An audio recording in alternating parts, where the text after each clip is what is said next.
Right, yes. Hello, everybody. This is Debbie from Teacher Success Coach with another episode of female empowerment. And today is, sorry, I'm just trying to, I was just trying to, to get this sorted because I'm not techie, right? I'm trying my very best, right? So we've got it's like slightly different today, because we've got a female empowerment woman who would be discussing her journey with us. So welcome, welcome, welcome. Chloe, thank you very much for accepting the offer to come on live to discuss your journey and the triggers for you becoming empowered. Because for us women, I could only talk about women, there's always something that is triggering us or have triggered us to become empowered or more empowered, because it could be a situation where you took time off to become a carer, have your children, and then while you were off, you realized that you were not empowered as you used to be, and you were not confident as you used to be. Then you began to work on it.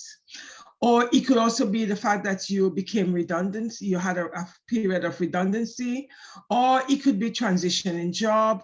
There's so many things that trigger us as women to become more empowered, because there's sometimes something happen and it actually wipe us off our confidence. So we need to come back up and find ways that would help us to become empowered. And as a result of that, we begin to share it with other women to make them think that it is okay. There are light at the end of the tunnel. This is what you're able to do in order to take your power back. Because there's sometimes as women, we lose our power or we give our power to someone else unconsciously. So often we need to start taking our power back so that we become even more empowered than we were. So welcome, welcome, welcome, Chloe. Introduce yourself, tell us where you come from, and then tell us about the journey and what triggered you to become even more empowered than you were before. Okay, first I want to say thank you for having me.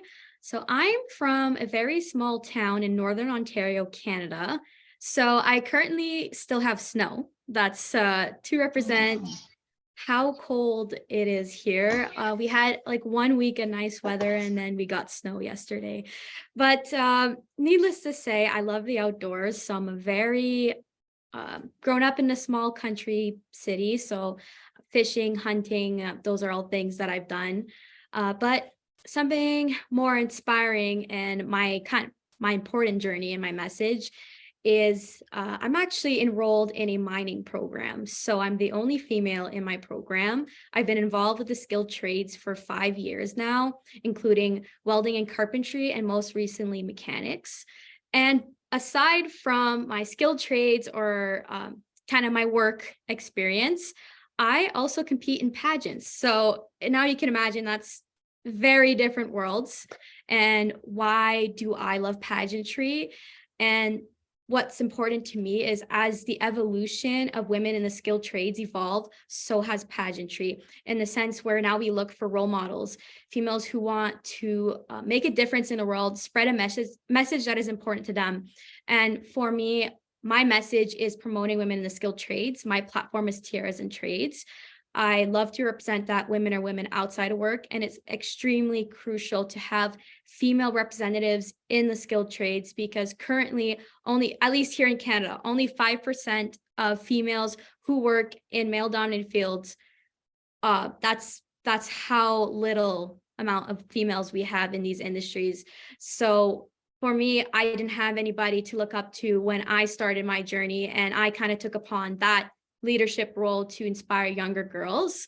So something I put together is just kind of a little video on the next slide, kind of represents skilled trades for those who aren't familiar with it. And it's just a great way to kind of see and visualize kind of a day in my life. So I'm going to play that next.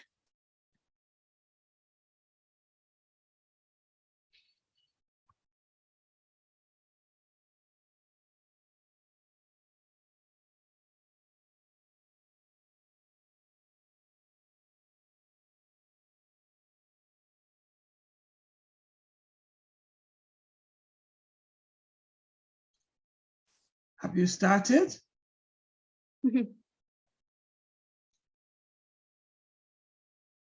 Are you screen sharing? Okay. Oh, sorry, I did not mean to replay that. I didn't see any, you know, I didn't see it if you replayed it. I didn't see it. Oh, it didn't play? No, it didn't play. Let's see from the audience outside whether or not. I can restart a screen share to see if that might work.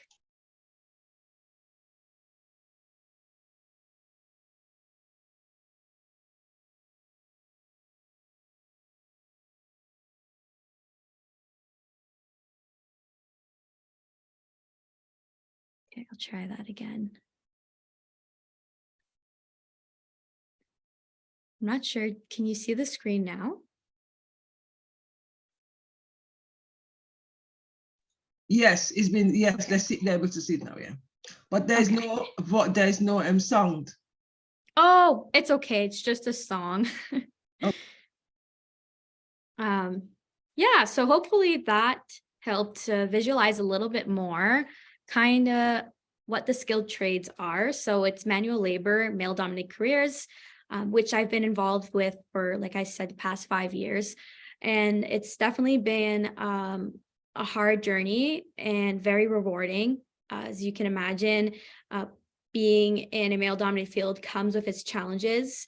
You face physical limitations, navigating stereotypes, and how to kind of overcome that side to create a better future for women, because these careers are becoming accessible. They're very, at least here in Canada, we're really promoting women in the skilled trades, and we are changing the future of these industries, and equipment is being more accessible.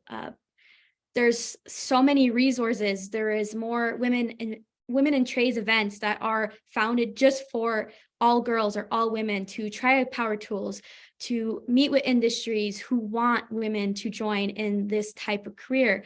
But the issue is that we don't have a lot of female representatives. So something that I can kind of put in perspective is that when you don't see somebody, or at least a woman, do the type of career you want to do, it can be deceiving for yourself, because you're like, I want to do this, or I like doing this, but I don't see anybody doing this. So can I do this? And these are questions that women ask themselves when you don't see somebody like you doing something you want to do. So my goal has been to kind of take on that leadership representative where I can demonstrate, yes, we belong in these careers. Yes, we can excel in these careers. There's opportunities, and there's very rewarding careers at the end of the day. I go to school, I go to work, I'm building something. It's always something new. It's exciting. Innovations are always evolving. Technology is taking over a lot in these industries. And it starts with kind of seeing those opportunities. So that's something that I'm really happy I get to share today. And yeah, so kind of my journey to become an empowered woman was not seeing anybody do the type of role that I wanted to do. So I stepped up, and I decided to be able to inspire younger girls, and have been part of several women in trade events this year, and even hosted my electrical workshop for over 100 girls, which was a great opportunity for them to try on that hands-on kind of work and see that, wow, we can do this, or this is fun, and kind of create a new mindset, shifting the way that these industries have been for so long, and allowing younger girls to take up these type of roles and meet and branch and kind of grow. So it's definitely been an interesting journey. And I didn't think 5 years ago, myself being the only female in the welding classroom or the carpentry classroom, that I'd be sitting here today. That was just something I loved to do. And I didn't realize how important and how I was breaking stereotypes at the time. And now that I'm a little bit older, I kind of get to share my journey a little bit more.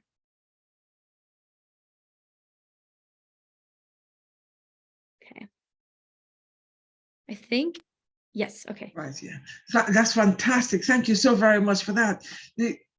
I was told that the video with the songs played before you put the video on. So when we're actually finishing up the program, I would like you to show it again so that we Okay. actually, yeah.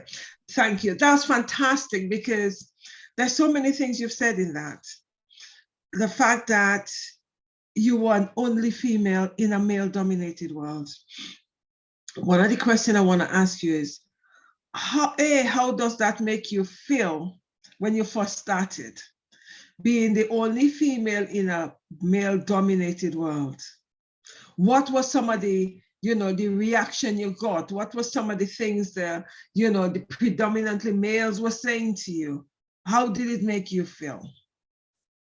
Okay, yeah, this is very interesting. And I think as I get to meet more women in the industry, we all have at least a story that is negative. And you know what? It's the stereotypes, it's the mindsets. Although the industries are drastically changing, we still face discrimination as gender roles.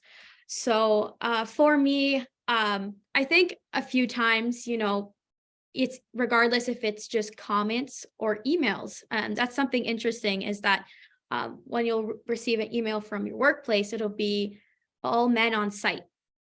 And it starts with little things like that. And, grabbing that email, changing it, putting everyone on site, that is very prominent in today's society still. So although I've been decently lucky with the people that I meet alongside of my journey, there definitely is a time where when I first enrolled in my mining program, I was told by a classmate that I didn't belong here because I was a female. And at the time I felt discouraged and I almost wanted to give up, because I was like, maybe he was right. Maybe I didn't belong here. Maybe, like, if I'm looking around, I'm the only female here. So was he right? And these were questions that at first, it kind of got to me, but then I realized I could use this as motivation, because if I can prove somebody wrong and I can change one mindset, that can change another mindset, and it'll continue to represent women. And that's what I did. So instead of allowing either comments kind of turn me down from my career goals, I allowed it to motivate me. So as weird as it is, I said, if I felt this way, I'm sure another female, maybe not in my program because I'm the only female, but I'm sure there's another woman who's studying in the skilled trades who feels the same way. But by allowing us to push forward and continue to stay, we kind of create a bridge for the future generation of women behind us. So myself knowing that if I can change one mindset, surely that this will go a long way. And now I've been involved for 5 years. So I started kind of working with my hands in high school. And at the time, what's actually interesting and that got me into my journey is that when I was changing high schools, the only classroom available at the time was the welding classroom. And I remember telling myself, well, it's just 1 year. If I don't like it, I never have to go back. Might as well try something new. And I remember the first day I walked into that classroom, I looked around me and all I seen was guys. And I got nervous. I got really nervous because I told myself, like, what am I doing here? Like, I don't know how to weld. I just know it's metal, and that's about all I knew. And not only was I in this welding classroom, it was students that were 2 years older than me because they didn't even have enough room to put me within my grade. So these were already experienced guys, and it was not as common to see a young female kind of walk in and be the youngest in the room. And I remember I walked into the shop and I had one of the guys, he's like, what, I'll teach you. I'll bring you to the back and we'll do a practice round. And sure enough, I did my first weld.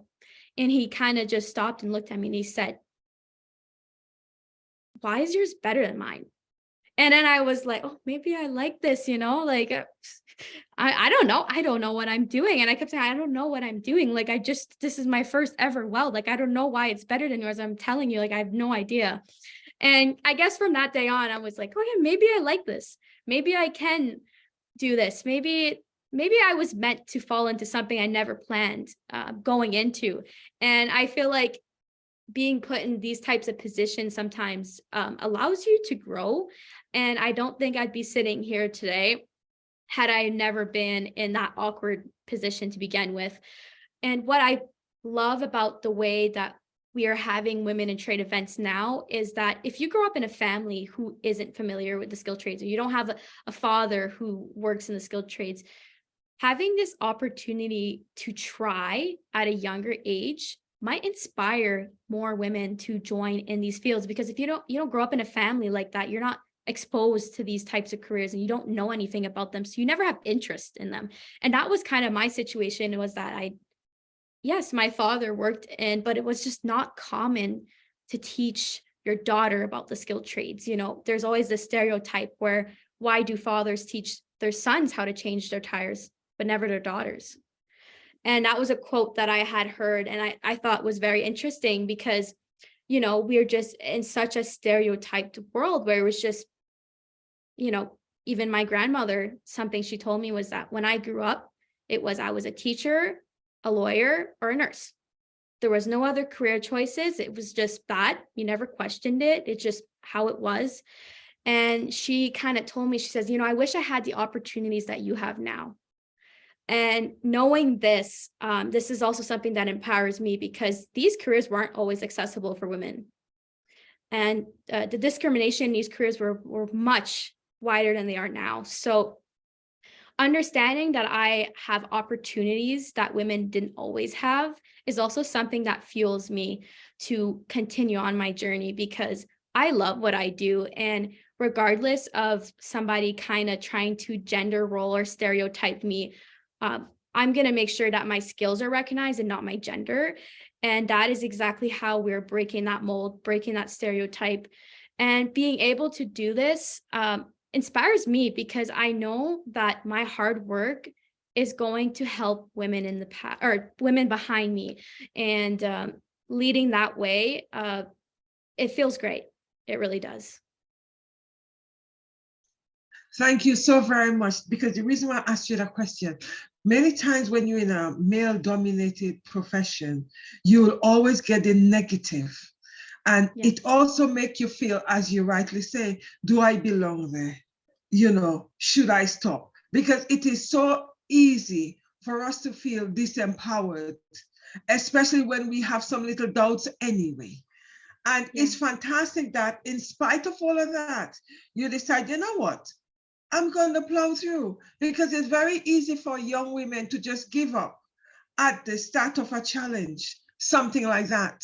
Because, in a lot of areas, we as women, we know that we are, some cases, the only women or the first woman, or, for me, women of color, that sometimes I'm the only one in there thinking, okay, so those are some of the things we encounter. But as you rightly said, there is no point in giving up. We need to be the leader so that the other women follow behind us. Because if we give up, it means that no one is going to follow, because they don't know what to do. So there's sometimes we have to take the mantle up and run with it. And that's fantastic. Yeah. Thank you very, very much for that. That's brilliant. That's brilliant. So how, then when you started 5 years ago and now, right? What is it like in terms of, do you still get the negative comments? Oh, are you in the right place? Or, some of those sarcastic comments they make sometimes to us. I want to say this year has been a great year because of all these women events or girls in trades. I've been part of Day of the Girl. These were all geared towards male-dominated careers. And there was a lot of industries that were involved and who came out to kind of not just showcase power tools, but show that they want women in the industry. So I think being in my program, at least, the guys that I'm studying with, we're starting to see more women involved, and it's becoming just common. It's not weird to see a girl in this classroom anymore. And what's really cool is that I kind of get to, like, I'm in the trades wing of the college, so I get to see we have at least one female studying in each trade, at least one, which might not be a lot. Sometimes, like, I'm the only female in my program, but I know there's a couple in electrical, there's 2 in welding, there's 3 in carpentry, and I believe 2 in automotive. So yes, we are definitely sticking by each other. Uh, Something oddly enough that is very interesting that happens in the industries, which breaks my heart to see, is if you're on site with another female, they can see you as competition.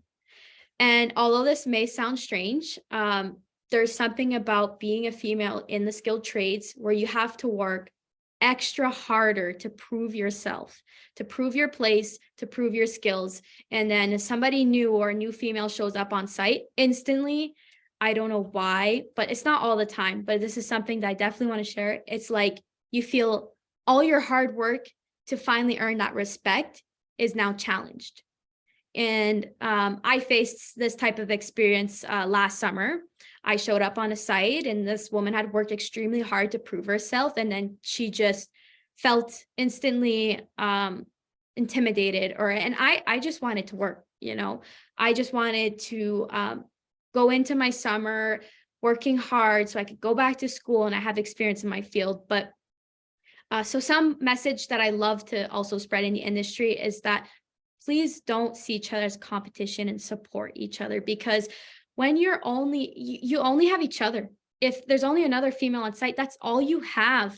And it's sad. And this is actually something that happens common in the industry because like I said, you work hard to prove yourself, that you feel intimidated or like somebody's going to bring down that hard work that you did, because all of a sudden there's this new female on site and now people want to see how she works to prove herself. And these are still common things that happen in the industry. Now, I never allowed this to make me feel like I need to really do anything about it. Like for me, I go to work and I prove myself, and that's all I have to do, because at the end of the day, I empower my own self and I'm my own superstar. Like I got to remember that what I'm here for is to break stereotypes and do what I love.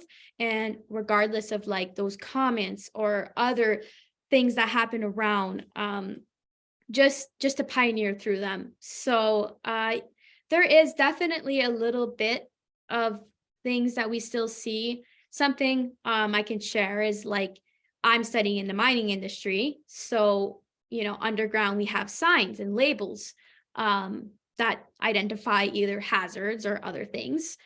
Why are the signs saying working men on site?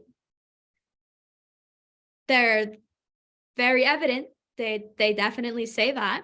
A lot of the washrooms in the industry are old men's washrooms, which they've just kind of turned over into female washrooms. And another, I think, barrier that at least I would face nowadays is when I got hired with a company, they say, okay, we have the proper protective equipment for you. Don't worry about bringing your own stuff.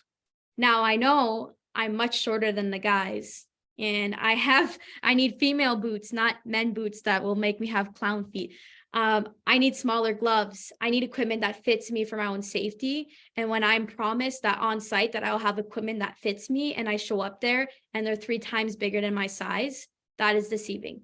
And that is very, very prominent for women in the trades. Companies are starting to make equipment geared for women, but in the industry, we're still behind on that. And that comes down to, how do you feel valued in your workplace if they don't even make equipment that fit a woman's body? So that is something interesting that we don't think about, because we're wearing our safety gear. And if my safety gear is too big and my arm latches onto something, that's my own safety. And not just that, it's not equipment made to fit a female's body. So how do I feel included in my career? How do I feel respected or valued? Because we have all this gear for men. That's great. Everybody has their PPE, but not women sometimes. So that's something that still happens. Did I buy my own stuff? Yes. Do I bring my own stuff when I'm promised that I'll have stuff? Of course, because I don't want to be faced in that challenge where these boots are 3 times my size and I can't walk in them. So I want to say stereotypes are definitely dying, but there is still some sort of barriers that exist, and just learning to navigate through them definitely is what I do. But something very interesting is that something as little as equipment, which we wouldn't think would be an issue when it's made to protect you, yet we still don't always find equipment that fits us. There is companies, like I said, that are starting to found and create workwear that are made by women for women. And I actually have a secondary job where I work social media on a company called CoverGirls. So this company is a female who started in the industry 20 years ago and realized that, I didn't have equipment that fit me, and I didn't feel included in my workplace, and I didn't feel safe. So she decided that she would create workwear that is fitted to a woman's body, but also more accessible to go to the washroom. Because as women, we kind of need, like, I know it sounds funny, but like a butt flap in the back to be able to go to the washroom in areas, because then you're stuck taking off your coveralls and you're taking off much more equipment, and that's not as easy to go to the washrooms depending where you're working. And we need either like portable washrooms on site, different things like that, making women feel included for something as little as the washrooms. So being part of this company is great for me. I've been able to connect with women internationally. So very, very good experience for myself. And just something as little as that is still things we see in today's society, in the workplace. But thankfully, companies like that are changing the mold. They're hearing women saying their struggles, and we are making equipment to fit women. And they just recently actually launched a maternity wear for PPE for the construction site, which is something that they've been extremely applauded for. That is amazing, because just that is another struggle. If you work construction or you work in a field, maternity wear should be accessible. Why is that only happening today? This started a month ago. We're only hearing about this now. So definitely there's some evolution, and it's starting to kind of excel better. But these are just some existent situations that women will face in the skilled trades. Oh my goodness. Thank you so much for that. It's things that we take for granted in terms of the workwear. For example, the boots, the gloves, you take those for granted, and it becomes an expectation that it'll be there. But as you rightly say, when you're small in stature and small in height than the men on site, it doesn't fit you. They forget your existence. And it is sad that as women, when it comes to things like that, we are the one constantly doing the reminding. Yeah. It's just really, it's sad. Something you said which is interesting, and that comes up in all my programs with women. And it's, when I ask the question, what are the barriers you face in the industry you're in? And a lot of the answers are women. Because as women, one of the barriers are other women. Exactly the example you've given, where women are feeling threatened by another woman in the job that she's doing. And it is sad that in most industries, it happens. It's not only in, the trade industry. In a lot of industry, whenever there's another woman come on site, etc., you're right. She feels as if she needs to prove herself. And the question is, why is that? And the answer I'd give is how society always make women feel that they need to be better done.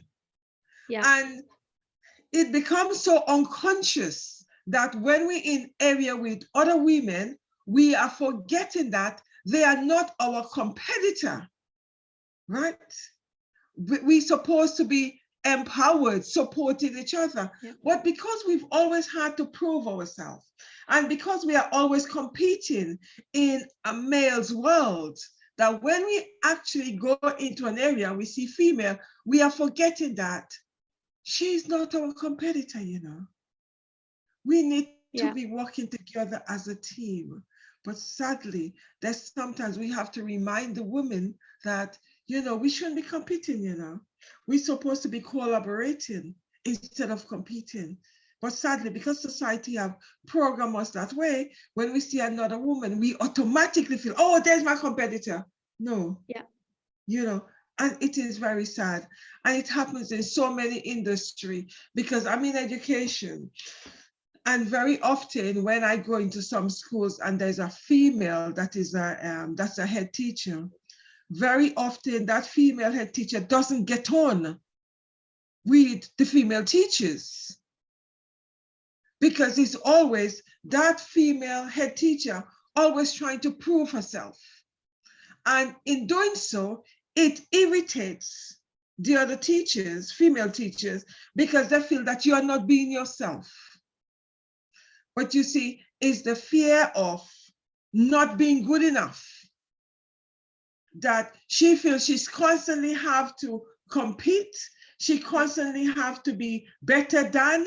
And in the process of doing that, you are losing the people you're meant to be collaborating with, because then come a time where they're not interested because they look at it as, what are you doing?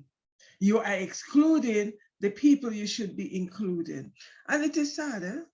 And I think it has to do with society. What are your thoughts on that? Yeah, everything you were saying, I agree. I've faced in the workplace, and when you narrow down the amount of women who work in the industry, that competition feels even higher. And so when you show up like on a work site like I did, and this woman, you know, already facing that challenge of, she was the first female there, she had to work 10 times harder to prove herself. And then I arrive on site and you instantly have that feeling where it's like, all my hard work now feels like I have competition, right? Because I finally earned the respect of the male colleagues. I finally got there. I finally was on top where people recognize that. And then you bring a new female on site, and surely enough, that attention goes away or the respect goes away, because now you instantly, you know, I don't feel that way, but some women in the industry instantly feel threatened when a new female arrives on site because of having to already navigate those stereotypes prior. And then you add that extra feeling of like, now I need to either prove myself even more. So now you feel threatened, or you instantly target that other female, which is crazy, because when you only have each other, like I said, you think you have each other's back. And I know that that's not in every case and that's not in every workplace, but it does exist. And it does exist in most industries, like you said, but it definitely exists in the skilled trades when you narrow down that perspective.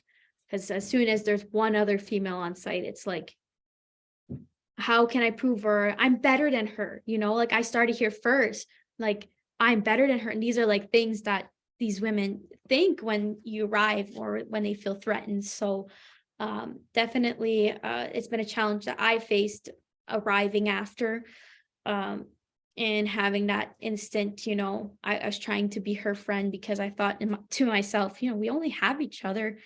And it was definitely a learning experience for me.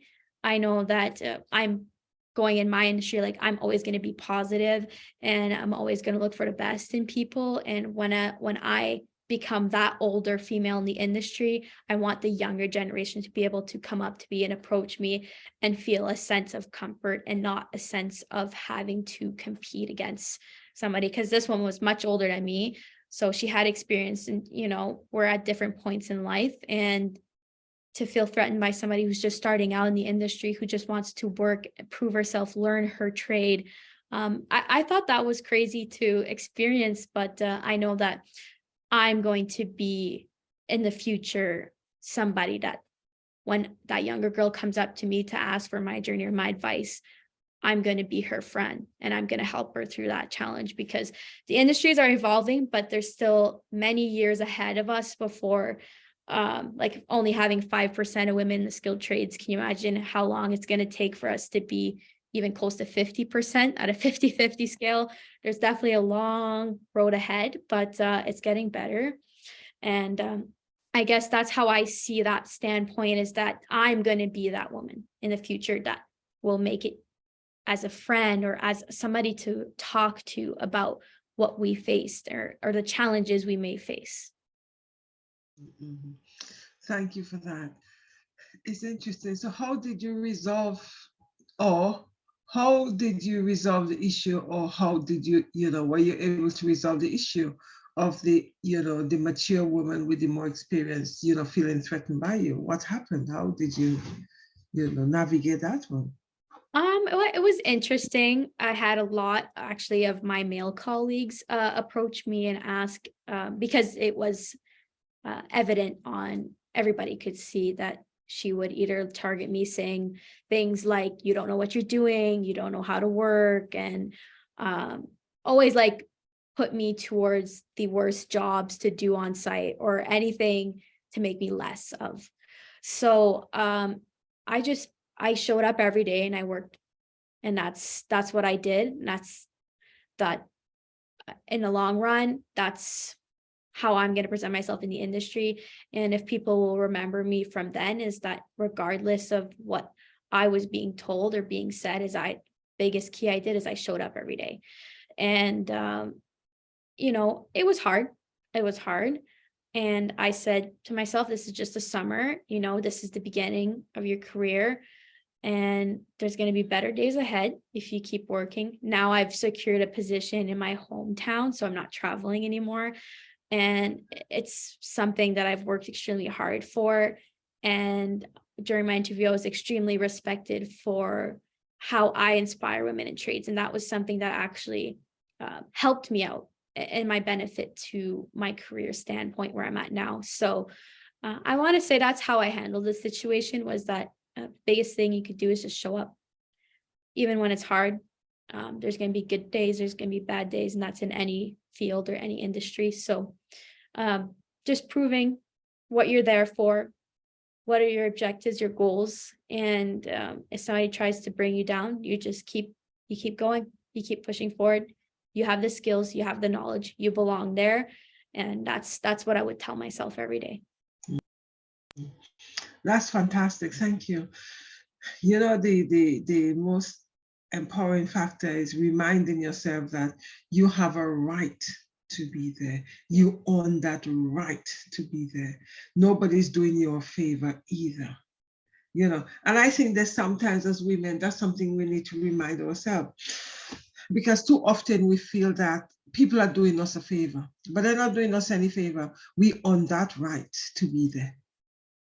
And that's something, women need to be reminded of. They're not doing you a favor. You're on the right to be there, and you need to celebrate it when you get there. And no matter how hard it is, you just still plow through, because it's quite easy to give up when you find everything is coming at you. You're thinking, oh gosh, could I really take another one? But you just have to remember that you are the one leading. And just remember, you are actually paving the way for the other women that come in after you. So those are some of the things I feel that we need to tell ourselves, to empower ourselves on a daily basis, because it could be tough. It could be tough. Although I'm in education and the situation is not as bad, but within secondary education, it is male dominated, whereas in primary school, it's female dominated. Yeah. And even when you look at the structure of the system, it is male dominated. And there's sometimes you have to say to yourself, remind yourself, you own the right to be there. Nobody's doing you a favor. You own that right, that place at the table with everybody else. And they're not just giving you a place because of that, you own it. So therefore you have as much right to be at it. So it really is challenging when it comes to that. Thank you for that. I've got 3 questions for you. How do you empower yourself and other women around you? How do I empower myself? Definitely remembering that I chase my dreams, I go after my goals, and that's how I empower myself. So actually something interesting that I could share is that this is my third time competing for the Miss Ontario Regional Canada pageant. And I competed back in 2018 and 2019. And I took time to grow, to discover myself, to discover my platform. Because at the time I was just I was starting to do carpentry. And although my message at the time was, this was a passion, this was something fun, I didn't know what I could do with it. And I didn't know how I could empower women. So going into this year and my mindset, my preparation, when I was asked to return, it felt right, because I said, I'm at a good standpoint in my career. I'm at a good place in my life. And I know that this year is going to be a big year for women in the trades. And to have a representative like that and be on my journey towards Miss Ontario, I've been able to empower myself to remember that this is what I'm here for, is to teach young girls or teach women who want to do, not just young girls, but women who want to do career changes, because we're starting to see some of that for females in the trades now. There's women that are in their 30s, 40s, and they're like, you know what? I don't want to do the medical field anymore. I don't want to do this anymore. I'm going to take up those free apprenticeship programs, which there is here in Canada. We're starting to make apprenticeship programs for women to get into the skilled trades and just do a career change, because these are careers that are being accessible.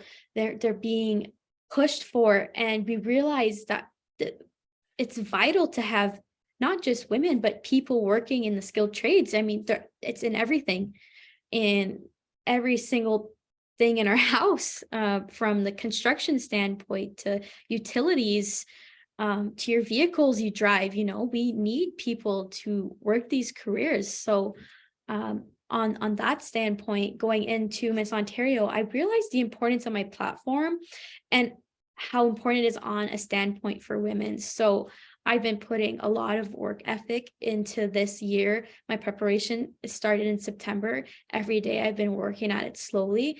I've been able to make connections. I've been able to discover myself and to be able to say, you know what, my pageant's in 15 days. And I feel my preparation work has led me on an amazing journey, and I feel ready to share my message on the stage. So I think this is how I really empower myself, for sure. And being able to break that mold, where women are women outside of work. And I love that quote, because especially in a male dominated industry, you feel, at least women feel the need to represent a masculine side, right? Because you're working with a bunch of guys, you're working with a bunch of men. You don't want to allow to show that feminine side, because, that's just how you feel. You're surrounded by men. You want to keep a masculine mold. You want to fit in. So women feel the sense of having to not allow to show their feminine side. And that's something that I really want to also share to women who are in the skilled trades right now. It's okay to be proud of being a strong woman outside of work. Like, I love my high heels, but I love my work boots. And that's both who I am. And that's something I love to say, because it is extremely vital to be able to say, yeah, I work underground. I have steel toes, mud on my face, but I come home. If I want to put a nice dress and go out for dinner, then I will. Because that, to me, represents women in 2023, because we are now molding in these careers, but we're starting to have that sense of empowerment. Like, this gives opportunities for women to really fully embrace what they love to do while still being a proud female. So this year, being able to kind of bring two separate worlds has helped me empower myself and empower women, rather it's in the pageantry journey or in the skilled trades industry. So that's how I always empower myself, is to realize that, I'm a female outside of work. I have goals. I work at them. It doesn't matter if this journey began back in 2018. I'm back here again because I know that my platform is relevant. I can make a difference. And if you have goals and objectives, you keep working at them until you make them happen for yourself. Yeah, that's beautiful. It is so very true. It is so very true.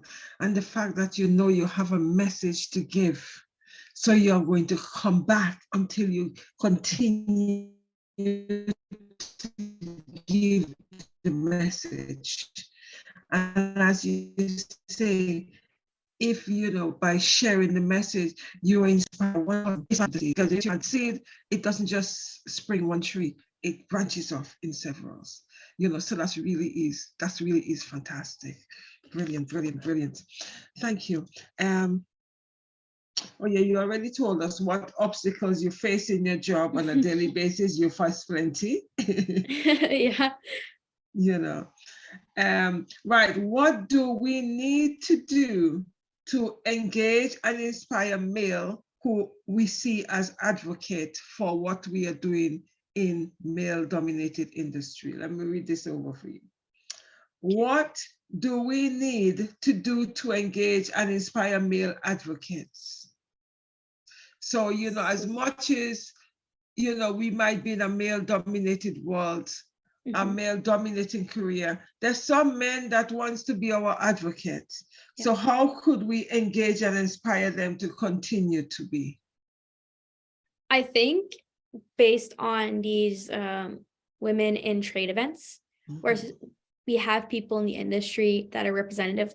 Of course, it's not all females. We have males from the industry who show up to these women events, who say, who are part of the company, we're part of their companies, and they're saying, we want women in the industry. So I think something that is amazing is seeing both men and women want to have more females in the industry.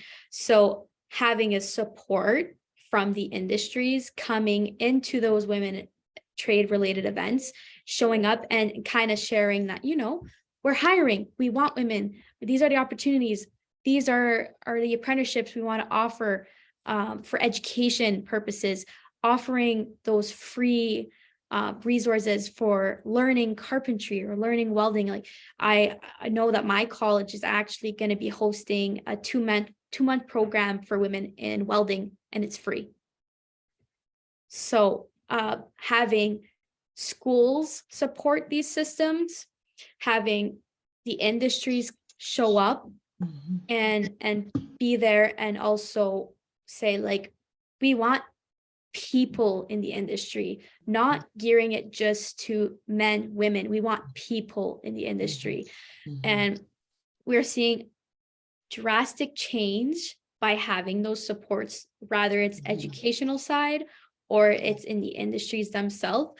But these are current things that is happening, is that they are showing up and they're saying, we want people. So that is how we have kind of those men in these situations that not only want to make it feel accessible, but they want to show that we're trying to make the industries all about you and not your gender, and about your skills rather than your gender, your abilities, how you work, because we both men and women bring different mindsets when it comes to either safety or planning or construction sides, and you know, we bring different standpoints, which better benefits the industries in tremendous ways, because we're bringing different point of views on things. So that's something that is changing the industries, because not only are we making accessible equipment for women, let's say, it's making it easier for everyone to operate. It's making that sense where men can say, I need help. It's okay to ask for help, because for so long, when it was just men in the industry, you didn't want to be that guy that was like, I can't do this, but I got to prove myself because these are all men. No, now we're working as an equal. So men and women both have the same rights when it comes to either if it's safety, inclusivity, or equipment that is being modern to today's society to fit people to work. So I think that is the big change, is that yes, we're seeing women in the industry, but we're also seeing those stereotypes and those mindsets, making it also just more safer for men and women. And to just not have to feel like you need to prove to anybody anymore, because it is okay to ask for help. You know, I know myself better that if I can't lift something or I need assistance for something, that I shouldn't feel ashamed to ask for it, because you know what? Yes, I realize that I have physical limitations and I do need to be aware of those. I can't compare myself to somebody who's twice my size, and that is extremely relevant. So learning my own physical limitations and not being afraid to ask for help, because I belong there just as much as anybody else. And regardless if it takes me an extra 3 or 4 steps to do the same task, I will still do the same task. And I think seeing that switch where now, you know, people aren't afraid to ask for help, or they just feel included. That is how we're seeing that mold that men are bringing to the industry as well, or how they also want to empower more women, because like I said, we're changing these mindsets, we're creating a safer environment, and everybody feels inclusive, and we're evolving as industries, not staying in the past anymore. We're staying in the future. We're gearing towards technology, gearing towards safer environments, and these are fascinating careers and rewarding careers to pursue. And I remember something that's interesting is, for so long, we would want to belittle people who wanted to work in the skilled trades. You know, oh, why would you want to work in your hands or get dirty? Or you sure you don't want to do something that's a cleaner job? These are rewarding careers that you are guaranteed to have a good financial situation out of. And also that reward, or you're always creating something new. It's not a repetitive task.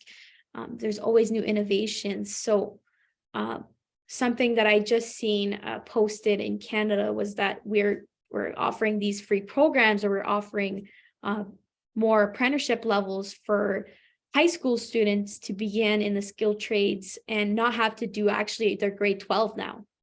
So exempt from a year of high school, so we can get younger people started out in the industry. And what's interesting about that is that we've had to go backwards as society to go forward, because we are now noticing that people are retiring in these careers, and we need people to fill them. People, not men or women. We need people to fill them. So that's something that's very interesting, is that we're offering more educational purposes towards skilled trades. And I think that's fantastic. When I found that out, this is just something that just recently happened. So it is now mandatory in in Ontario in Canada, that throughout your high school in the grade 10, you either have to take an advanced science or a skilled trade. And that is starting next year here in Ontario.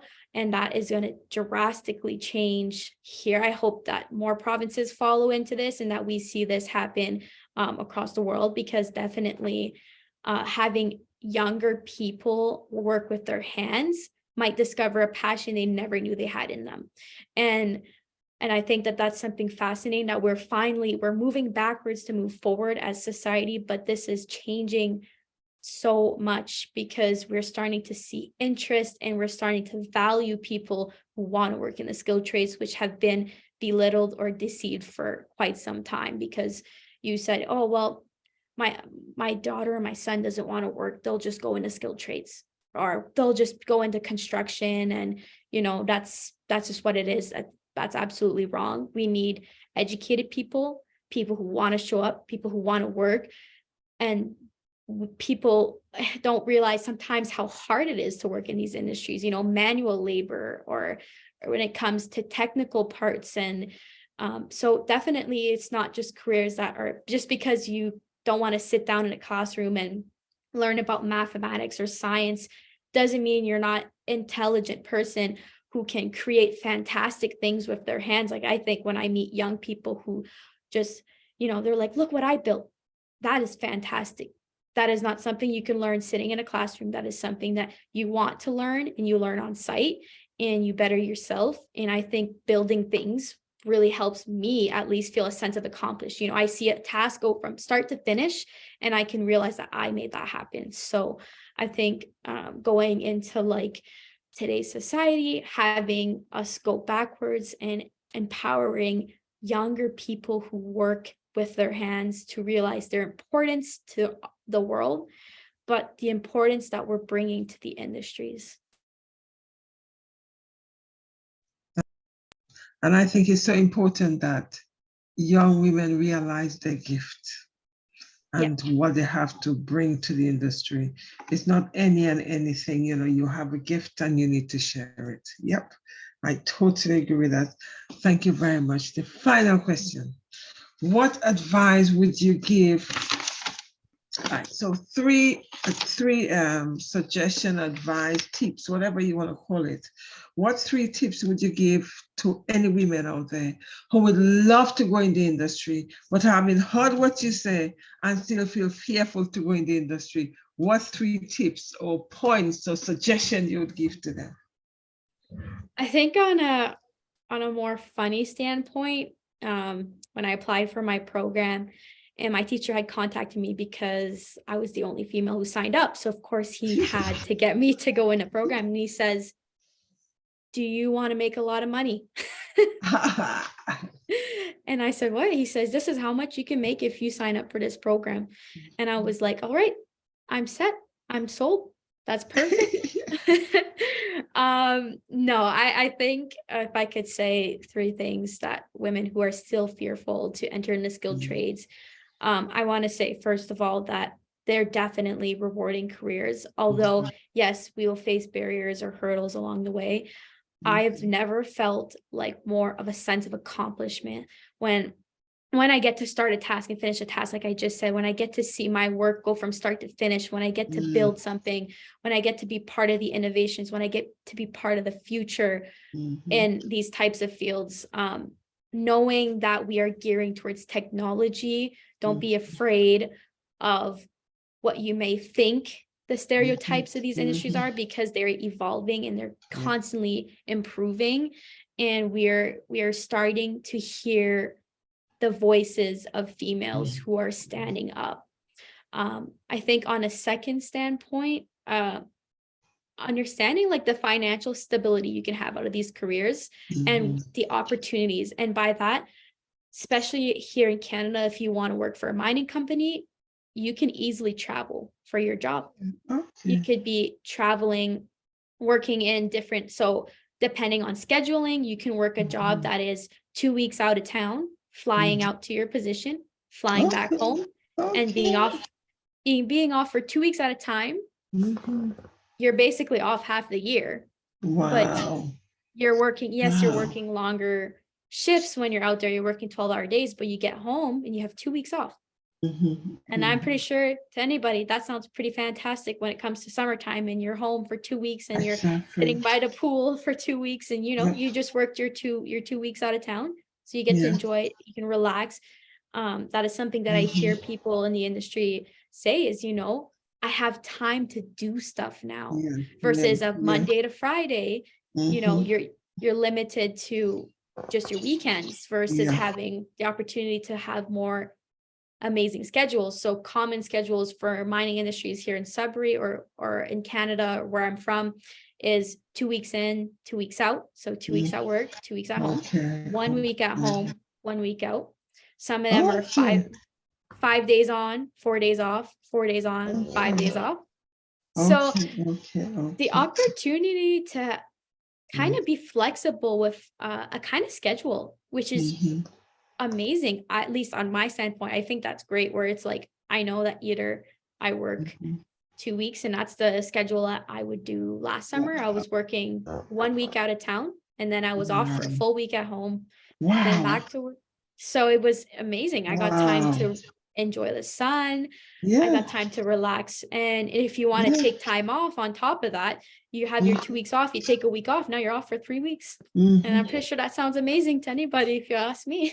Yep, it really does. Okay. I think so. Yeah, the second point would be the opportunities, the scheduling, and understanding that there's good benefits that come from careers. You have benefits that help with healthcare and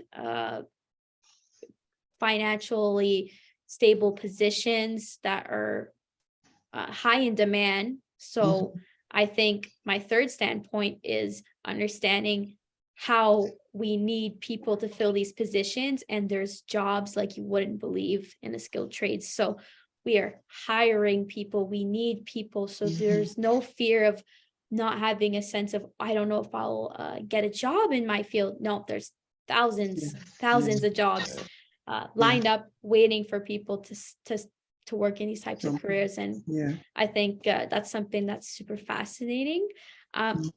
I'm not sure if you're familiar with work in the mining industry, because I could probably share a picture here. I want to do that. It'd be interesting. So mining is not how we see it on televisions with a pickaxe and dynamites in our hands. It's extremely not like that. And I think it's really funny when we see pictures like that, of course. And so I'm going to take a picture out. I would love to show, which I recently captured. And let's see, I think I just lost the Zoom link. Okay, no, here I am. I want to find a good one because do you have an idea of what underground may seem like? Well, I looking at my visual images, someone with not a pickaxe in the hand, but something in the hand. Yeah, that's funny. I think you demystify the whole thing.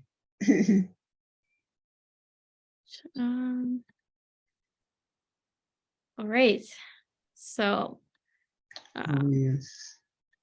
Try to put this in full screen. So this here is actually physically what working underground looks like. So this is actually, I just filmed a commercial for women in mining. And this is me with my grandfather, which is something that is very cool. I was able to share with him. So my grandfather used to work in the mines back when it was a pickaxe.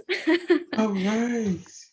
And so I got to specially invite him out to film a commercial to talk about the evolution of women in mining. And growing up, he got to share his stories with me. And they were always fascinating. And one day we have tour sites in Canada. This is actually a tour site. So this is not an operational mine. This used to be a mine back in the day. So now it's actually set up as a tour. And since it's very hard to have access to a mine to actually film like this is actually a tourist site. And this is where I filmed my commercial. So that there, that's me and my grandfather. And this is what working underground would look like. So it's dark, it's gloomy, but it's interesting. It's fascinating. Another cool picture. So this one is my screensaver. So this is a picture that represents modern technology. So this here, kind of on my hard hat, we use VR systems so that we're not touching up against the rock for miners' safety. So in this picture here, you can see I'm operating with my hands through technology. And that's just fascinating. So the work that I'm doing here is all through a VR system. So I can see virtually, they're like safety glasses that are virtual. And I get to control to know where we are going to drill the next hole, where we're going to blast the next piece of equipment. And then that gets transferred from the hard hat, the helmet, onto the equipment. And the equipment knows exactly where it needs to be. So it's very interesting. Like I said, innovations that are happening in the industry. That's just the start. This is where we are at now. And more commonly, we're going to see more interesting things happen as we evolve. But seeing something from that standpoint where back in the day, you know, you had to go with a can of spray paint and spray paint where up against the rock, where we would be operating or where we'd be working equipment. And that is unsafe if this zone has just been recently blasted by dynamite. So there might be loose rocks. And there was a lot of people who got into fatal accidents because we're working so close by to where we are mining. So the future and the evolution of this allows workers to be safe at a standpoint while working with technology. And that's just something super interesting. So I wanted to share that as well.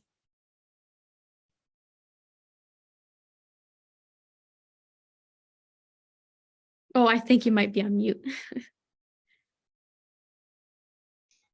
Right. I'm saying thank you. That's fantastic. When you asked me what my visual image was on the underground mining, I didn't have the concept of the image you've just shown.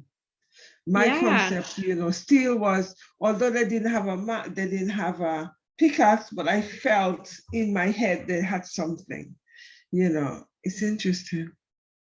Yeah, I'll try to find, there's one more picture I could show, a piece of equipment that I use at least. I was trying to find this file, I finally found it. Open this.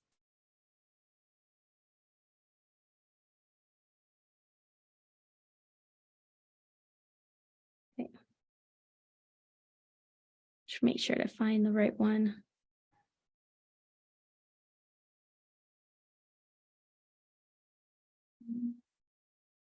Wow.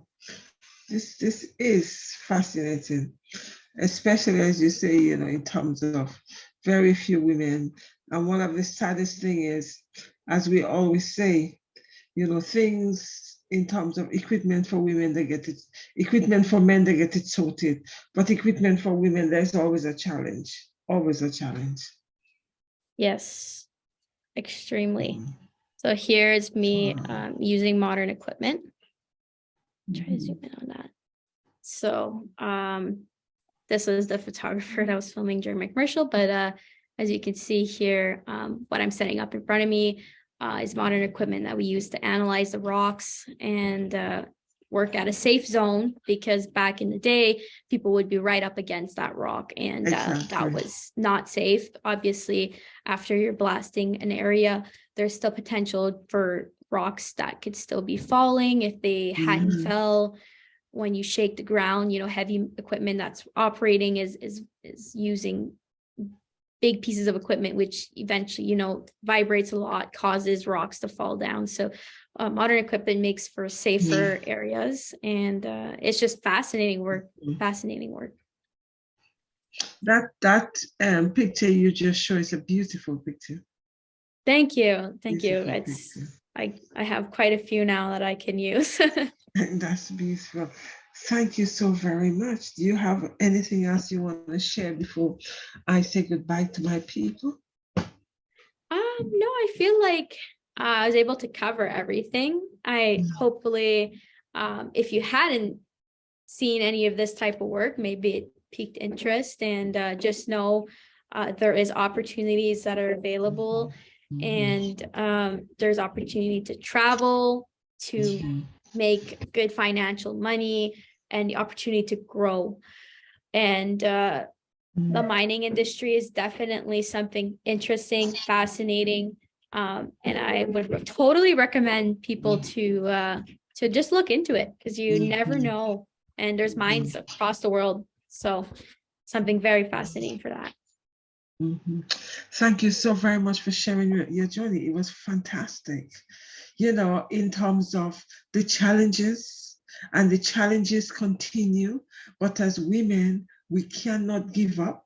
We just have to, blast through those barriers, because yet again, there's always a glass ceiling where women could just be here, and they cannot go beyond it. Of course you can. It's not going to be easy, but of course you can. You just have to continue to persevere and remind yourself, no one is doing you a favor. You're on the right for that place on the table.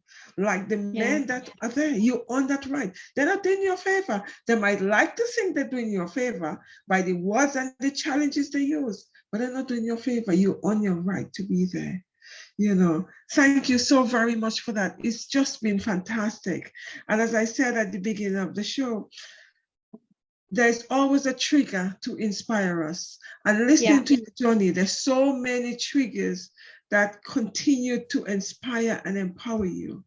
Thank you very much, and continue to, take up the mantle for young women, to remind them that they're good enough, to empower them and make them feel that, yes, you can do it because there was someone who went before you, so you could follow through. Because many times when someone go before us, it actually gives us an incentive, and it gives us that little extra to carry on, even though the journey is tough. It's not going to be easy because, male-dominated world, hello, they don't want you guys to get in there. They want as few women as possible to break the ceiling. Very few, but at the same time, you know that you have to get there. You have to, because there's room for all of us. And women who feel the need to compete, no need to compete. There's enough space for all of us. We just have to collaborate instead of competition. Competition should not exist. So what our society have made us fear other women, we shouldn't fear. We need to connect with each other.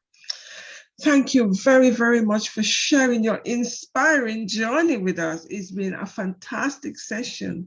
Thank you so very much, and I really do appreciate it. Thank you, my Facebook audience, for actually being there to listen to the journey, to know that you are good enough exactly as you are, and support the young women out there who wants to go into career which is non-traditional. Yeah. And it's important to remind them that it is okay. You do not have to go into a traditional career or occupation. You don't have to. Society forces us to be in that box. You need to get away from the box. It's like one of my ex-students said to me in a quote. She said, "Miss, I'm not too sure when we talk about being outside the box, I'm not too sure if the box was ever there for you, because you've been outside the box so long. I'm not too sure if the box even exists. I think the box is so far you cannot reach it anymore." And that's very true. We need to be out of that box. Yeah. Being in that box doesn't solve us. Who say you have to be in a box? Nobody. Stop putting yourself in a box. Anyway, guys, thank you, Facebook audience, and I'll see you guys on Friday with an episode of, I'm forgetting my shows, episode of Homeschool Education, where we'll be speaking to a homeschool educator who will be sharing her journey, he or her journey with us, telling us the challenges they've had, etc. And on Saturday, with a female educators who will be sharing her journey with us, post-COVID, and now where we are in education system. Has anything changed? No, it hasn't. I'm telling you, it's business as usual. So thank you, guys. Take care, stay blessed, have a fantastic